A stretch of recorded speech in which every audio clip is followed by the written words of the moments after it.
हमने पिछले सेशन में देखा कि हमारे पास कितने प्रकार के वेरिएबल्स हैं।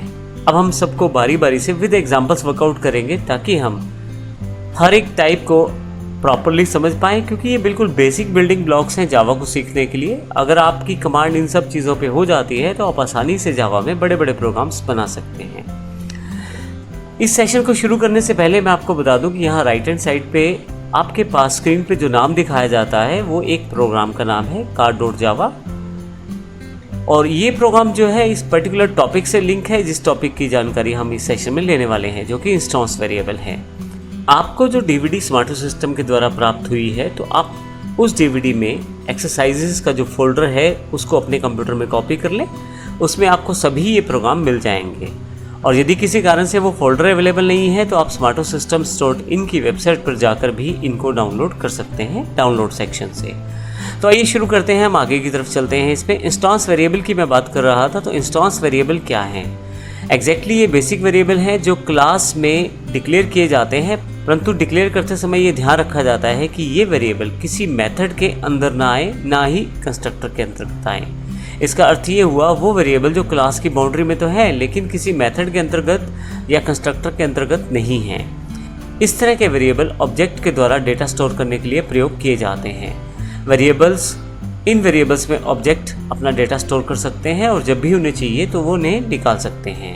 इसको हम प्रैक्टिकली देखेंगे car.java के साथ, लेकिन प्रैक्टिकल करने से पहले हम इसको प्रॉपरली यहाँ पे समझ लेते हैं।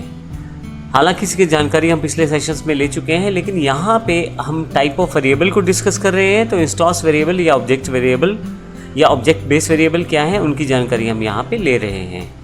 तो अल्टीमेटली यहाँ पे देखें, हमारे पास एक एग्जांपल अवेलेबल है लेफ्ट साइड पे, क्लास कार, जिसमें 3 वेरिएबल्स हैं, कलर, मॉडल नंबर और स्पीड। इसमें हम एक ऑब्जेक्ट क्रिएट करते हैं कार क्लास का, नैनो के साथ डॉट कलर, इसमें वैल्यू फिल कर देते हैं रेड, फिर मॉडल नंबर और फिर स्पीड। इसी तरह से कार क्लास का एक ऑब्जेक्ट और डिक्लेयर करते हैं मारुति, और डॉट के साथ उनमें भी वैल्यू भर देते हैं।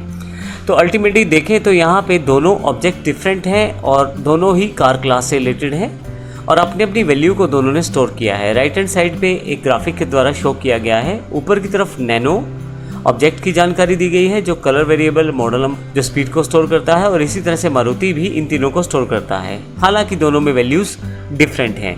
एक क्लास के आप जितने चाहे ऑब्जेक्ट बना सकते हैं और सब में इन डेटा को सेपरेटली रखा जाता है ऑब्जेक्ट से रिलेटेड करके। इसका अर्थ ये हुआ कि आप जितने भी चाहें ऑब्जेक्ट बनाएं किसी क्लास के, और सबके पास अपना अपना डेटा स्टोर करने के लिए तीनों वेरिएबल्स अवेलेबल रहेंगे। तो इसी तरह से अब हम देखते हैं प्रैक्टिकल रूप में car.java को किस प्रकार से प्रयोग कर सकते हैं। मेरे पास स्क्रीन पे एक्लिप्स अवेलेबल है और मैं चाहता हूँ यहाँ पे अपने नए प्रोग्राम को बनाना। इसके लिए मैं सबसे पहले सोर्स पे राइट क्लिक करूँगा और न्यू पर जाऊँगा, और यहाँ से मैं क्लास पे क्लिक कर दूँगा क्योंकि मुझे एक नया क्लास बनाना है। उस क्लास का मुझे नाम देना है, तो मेरी क्लास का नाम कार है, और क्योंकि मुझे मेथड चाहिए इसके अंतर्गत मेन, क्योंकि मैं रन करना चाहता हूँ, तो मैं यहाँ से पब्लिक स्टैटिक वॉइड मेन को सिलेक्ट कर लेता हूँ और फिनिश कर देता हूँ।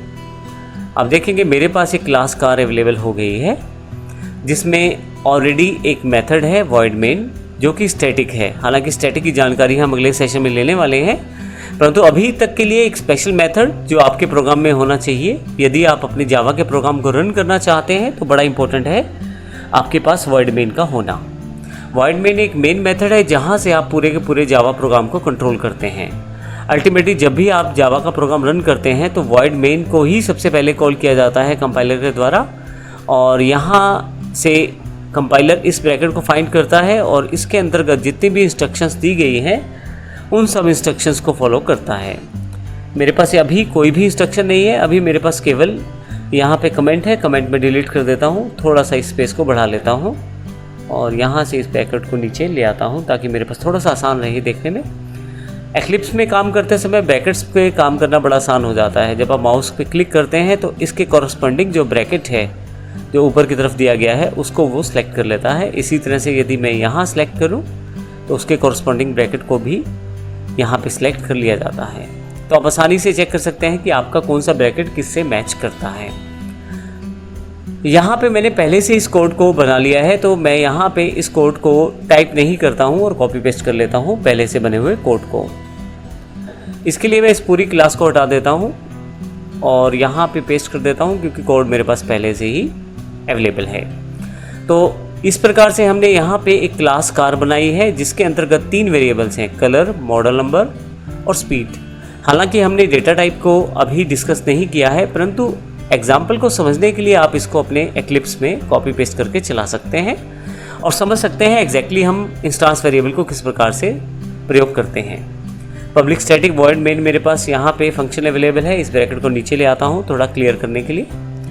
अब मेरे पास यहाँ पे देखें ध्यान से, तो कार ऑब्जेक्ट अवेलेबल है, कार क्लास का नैनो, और यहाँ पे नैनो के साथ डॉट कलर जिसमें रेड मैंने डिफाइन किया है, मॉडल नंबर 2007 डिफाइन किया है, और इन दोनों को मैंने यहाँ पे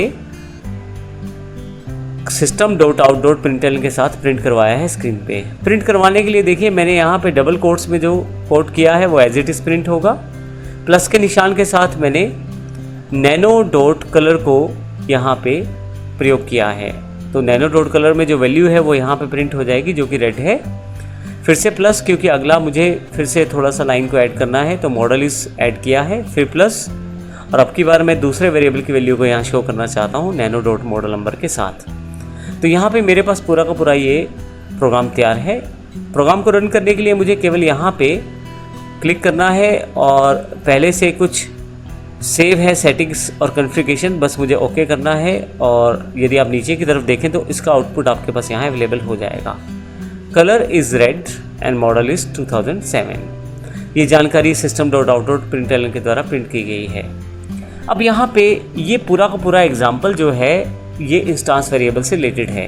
यदि आप यहाँ ध्यान दें तो ये तीनों वेरिएबल्स क्लास की बाउंड्री में तो हैं यहाँ से यहाँ तक, लेकिन ये किसी मेथड के अंतर्गत डिक्लेयर नहीं करवाए गए।